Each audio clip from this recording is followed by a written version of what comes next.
Yeah, that's got to be how we intro it. So for the Rubric Project, this is a conversation about tone. And for that, we have James Brown, who is sometimes called the Godfather of Tone.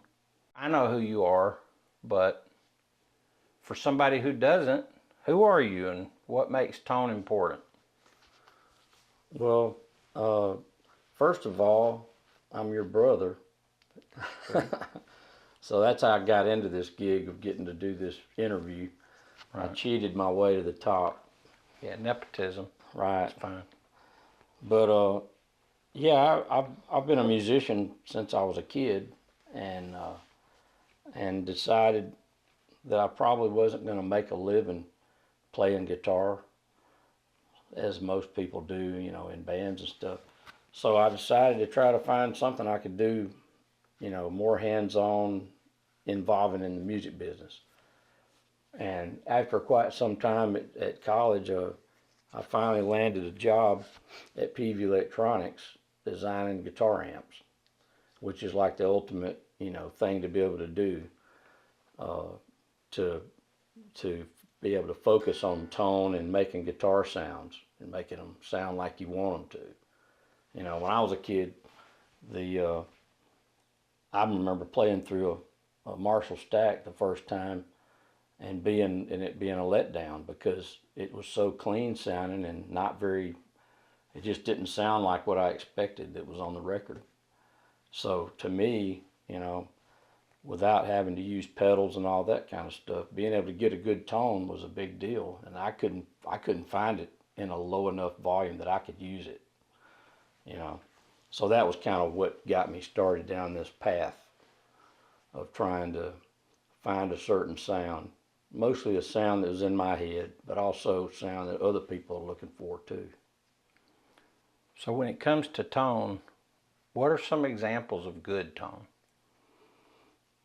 Well, I mean, well, first of all, let me mention that what I said about tone earlier. You know, when people hear the word tone, a lot of times they think about EQ, like on a car stereo or your home stereo. Tone meaning you can make it brighter or not as bright, or you can turn the bass up and down, and that's part of it. When I worked with Eddie Van Halen, he used the word tone to mean the sound he was trying to get, the distortion, the sustain, and the way the guitar kind of sings or chirps or chimes or chunks, all these other words that we use to describe kind of an onomatopoeia of what it actually sounds like when you hit the string certain ways. In fact, I got one of his guitars here, and it's got tone on the volume knob, because if you turn that down, his idea was you have to turn that knob up to get any tone, because he referred to his sound as the tone. So, you know, in guitar, for example, there's all kinds of different tones people go for. Some guys use just a pure clean sound, so it sounds just like the guitar, and maybe they EQ it a little bit to get a different tonality. A lot of people use a more moderate amount of gain and distortion, so it sounds heavier, you know. And then, of course, modern metal guys use a ton of gain. You know, I've got a couple of examples here of that sort of a sound. This is a 5150 15-watt head that I just finished at EVH, and it can do a clean sound like I'm talking about, but it also can do bluesier sounds, and it also can do pretty heavy stuff.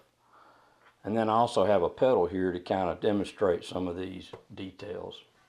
So if I just to go through the amp just a little bit real quick, here's just a clean sound. It just sounds like the guitar, basically. And if I want to change the tone of the thing, I can turn the low or the mid different ways and get a completely different tone, as we say.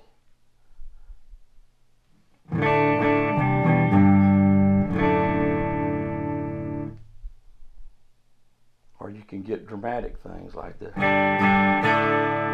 like a real clean kind of.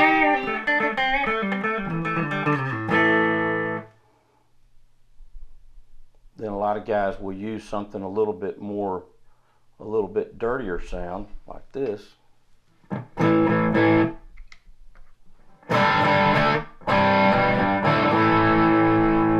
Notice if I turn this knob down, the volume knob in this case, it kind of goes back to a clean tone when you do that. As you turn it up, it gets a little louder and heavier. And so that's why Ed called that the tone, because that's how he got his sound. In fact, he used the volume a lot. When he was playing, he would have a heavier sound like this.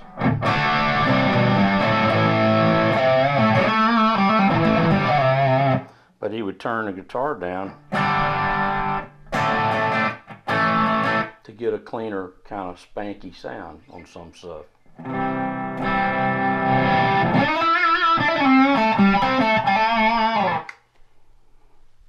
So that's a couple of examples. Even with that sound that I just showed you, you can EQ it different ways and get a whole different thing. Like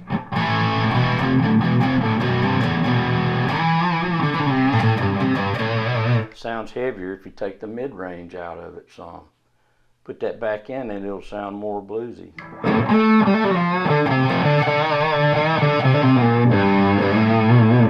Just by changing how much mids there are. Mid-range being the, the middle part of the EQ curve, kind of like where your voice is typically. So those are examples of good tone, but what's an example of bad tone? Well, for me, back when I was first playing, I was searching for a sound, and a lot of things I plugged into, I wouldn't necessarily call them bad tone, but there was just something about it that didn't feel right.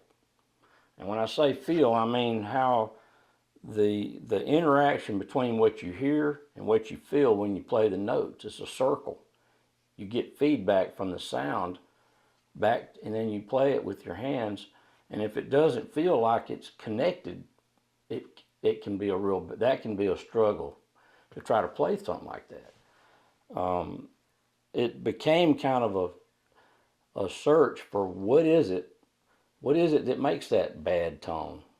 To me, there's a lot of amps out there that have it, and some people like it. Usually they like it because of how they play. Maybe they play real soft with their left hand, where I dig in more, and so the amp doesn't like me, so it ends up making kind of what I call a farty attack, or a gargly kind of an attack. So over the years, when I would deal with artists and stuff, I always had to dial that stuff in. That particular detail was real critical to them. So I learned by working with people like Eddie and Joe Satriani Eddie wanted a very tight attack, so when you play the note, it stops. Joe wanted something that didn't stop so easily and kind of was more of we call it a legato tone, which means you just play and it's fluid and it all kind of runs together. He liked that. For me, I always tried to find that tighter attack, more like what Eddie was doing. And eventually, I came up with when I did this Amptweaker brand back in 2009, I figured out a way to adjust that on a knob so guys could dial it in for what they want. And I labeled it tight, and I'll show you what that sounds like. So that was this is the 5150 lead sound. And this is the pedal I did called the BigRock Pro, which has a pretty similar tone.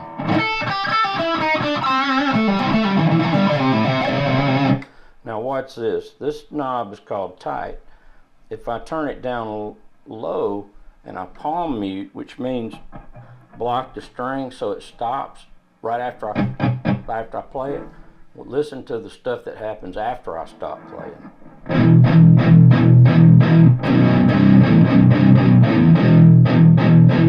Now if I turn that tight up pretty high, So the notes are stopping faster. Here it is low. And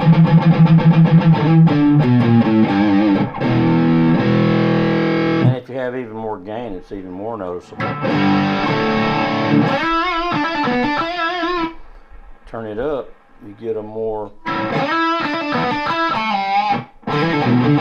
So when you stop the note stops. And that's real important, especially when you're trying to keep the rhythm exactly right in a band. You don't want the notes to flop around after you stop it. So that was kind of an important detail to me. You know, it's chunking pretty good. You know, I always like to just do that. If it does that good, you got the tone worked out, you know. Yeah, that's true. So, I wrote this down, and you've talked about this in the past with me, because we talk so much about the things that matter and the things that don't. And a lot of times you talk about the mojo versus what's measurable. Yeah. So talk a little bit about that. Yeah, this industry, the music industry, and almost any hobby type industry also is like this, is filled with what I call mojology. And that's where all the marketing people and the advertising and all the history and the musician talk and all that, they've built all these things up, these details, they've built them up into having self-importance. For example, a certain type of capacitor, which is just a component in an amplifier, a lot of people will describe this orange one by some brand being the special sound. And what it turns out is, a lot of times, the brand and the particular style may not have anything to do with it. But I could take that capacitor and change the value of it 20%, and you'd hear it, and you'd be like, well, that's a completely different tone. And that's exactly how it works. The guitar has a tone knob on it. All the guitars have a tone knob that reduces the high end on some of them. Mine changes the low end. But you can change that capacitor. It uses a capacitor with the knob. And you can change that capacitor 50% and completely change the sound of the guitar as you turn that up and down. So but people will go out and buy a special orange or whatever capacitor and put in there to try to get a better tone. And our industry is kind of filled up with that sort of thing. Now that's not to say that some mojo isn't actual science. There's something too. If you hear a difference, it's because there's a difference. And it might be that the value is off a little bit between the two. There's tolerances. When you buy a component, the tolerances can be 10, 20% one way or the other. And that's enough right there to change the sound without it being a special high dollar, capacitor that you bought. Right. So, you build lots of different products and work with lots of different companies and create lots of different things. And I've often thought that your attitude when it comes to cooking has always kind of jived with your attitude when it comes to tone. When you've taught me about cooking, you've always focused really intently on having high quality ingredients. The ingredients were really, really important, and you can't salt and season out bad ingredients. That's true. And when I think about what you do with tone, part of what's interesting is a lot of times if people were going to create a metal pedal, they might create a caricature of this thing and it would change their tone. So talk about how important it is to preserve their ingredient as it comes through this process. That's a good point. A lot of pedals and amps, for that matter, kind of mask over what the player does. and the player being one of the ingredients. And frankly, it's like getting a good cut of meat when you're going to cook some food. You know, you don't start off with the worst piece of meat and then throw a bunch of seasoning on it like you're saying. But if a guy plays really well, if he holds his pick the right way to get a certain sound, if he uses a guitar that he's comfortable with and he can get a good sound out of, then the rest of this stuff, the goal is to maybe modify that tone, but enhance it, and then to just kind of hand it off. You don't want to completely change it or demolish it or mask over it. And a lot of amps I've had people tell me that they would use the word transparent to mean that it still sounds like me when I play through it. And of course, my wife tells me that all the time. Every time I do a new amp, I'll plug into it and she'll say, and I'll say, "What do you think?" She said, "It just sounds like you to me." It sounds the same, you know. Even though, of course, it doesn't sound exactly the same, but I want to make sure that the music coming out of the player comes right through the speaker, you know. So we're really just you want to enhance, not, you know, it's just like you don't want to put too much garlic on something. You want to enhance the flavor. You don't want to completely, you know, turn it into just garlic, you know. Right. And music's the same way. Guitar playing, any kind of music is that way. Yeah, a little goes a long way. A little goes a long way. You want a sprinkle of, and a lot of guys have discovered over the years, for example, distortion. You know, if I crank this gain way up high and play it, it might sound better, but you can't tell the difference in what I'm doing. I'll show you what I mean. Like if I have it set pretty low like this, and I change to a different pickup,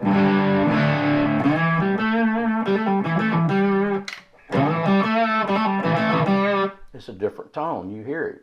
You hear one of them is more in your face and one's a little more darker and singing. But if I crank this gain way up high like this and leave it like that, you can hear the brightness, but it's not nearly as dramatic as it is at lower gains, you know. So that's kind of like so of course this amp does a pretty good job of passing that on through anyway, because we designed it that way, you know. So What would you say the central thread that connects all the different products would be through your history in this industry? Well, I will say this. I've tried to play a lot of other things after doing all these different amps and pedals and stuff, and I have a hard time with them. It's hard for me to like a lot of that other stuff. It may be that the central thread is that I've made them sound like I wanted it to sound, you know. I cheated by learning how to make this stuff feel exactly like I want to. It made it easier for me to dial it in for myself, you know. But early on when I was doing this, I did some of that where I really focused on making exactly what I wanted. And what I found was it was too polarizing to some people. Maybe they wouldn't want it quite so chunky like I would want. Maybe they use a guitar that's already kind of thin sounding, so therefore they want a little bit more meat to it. So over time I learned to give the players a way to adjust that stuff on their own without having, you know, most amps just define that for you and you get what you get, and you either like that guy's amp or this guy's amp. And I think at least over the last 20 years or so, most of the amps I've done appeal to a wider audience because I've focused on, you know, not so narrow of a feel and attack and tone, and try to make sure that they'll appeal to a wider variety of player, you know. And I don't know, maybe that's a little bit of, you know, as you get older, you that's part of some wisdom, you know, to realize that your way is not necessarily the only way, you know. I think when I started working with Joe Satriani was one of the times that I noticed this big time, because Eddie, we did the first amp with him. The low end was a little bit floppy still, but he loved the amp. Then when I did the second amp with him, we were struggling to get the tone just like he wanted it, and so I tightened it up a little bit, like this knob I was talking about. I adjusted that in the amp. And when I did it, he freaked out and he said, "What did you do?" I said, "Well, you said you wanted it to be a little tighter, so I adjusted that." And he said, "Well, that's perfect now." He said, "Why didn't you tell me that? Why didn't you show me how to do that on the first amp?" And I said, "Because when you said you liked it, I quit screwing around with it." I was like, "That's it, man. I'm out of here." Yeah. But then when I worked with Joe, it was the opposite. Joe used a guitar that was really lightweight and thin sounding compared to Eddie's tone, and he played softer, and he was used to playing a distortion pedal into the clean sound. Everything about it was different than what Ed had used. And I ended up having to add a fat switch to his to make it sing even more, because that's just the way he plays. He runs the notes together more and doesn't really, what we call alternate pick, where you pick every note. He would just go, he would just run them all together instead of picking each note. He would just let it kind of flow. And that works better if you have more low end and more floppy kind of an attack. So that was when I realized, that you couldn't design that one way and everybody be happy. So that's when I started trying to do more things like that, to be able to make it adjustable to fill a better range of guitars and a better range of players and how they want it to react. Well, thank you for sitting down and talking about this. I know we had to move all the gear around almost like a gig, but I hope it's worth it. Yeah, it's good. I enjoyed talking to you, even though we talk on the phone all the time. This is a little bit more of a instructive kind of a thing, and I know you've helped me at NAMM shows and stuff like that before, and got to watch some of this sort of conversation, with players that come by to check out the gear and stuff. And I always enjoy doing that too, because it's for one thing, a lot of times people will comment that one of their first amps was one I did, years ago. And that always makes me feel good, because I know that they're still interested in it enough to come to a NAMM show and check out new gear. Then obviously that helped make a dent in their, in them wanting to pursue it, Right. to continue down this road that we've all planted on. the seed. Yeah, exactly. And back when I was a kid, there wasn't a whole lot of opportunity for that sort of thing. And you went in a music store, there wasn't a lot of amps to choose from that could sound like this. Nothing. Nowadays there's all kinds of amps that can sound that good. Maybe not good as this one I did, but anyway. All right. Well, I think that's it. Thank you. All right.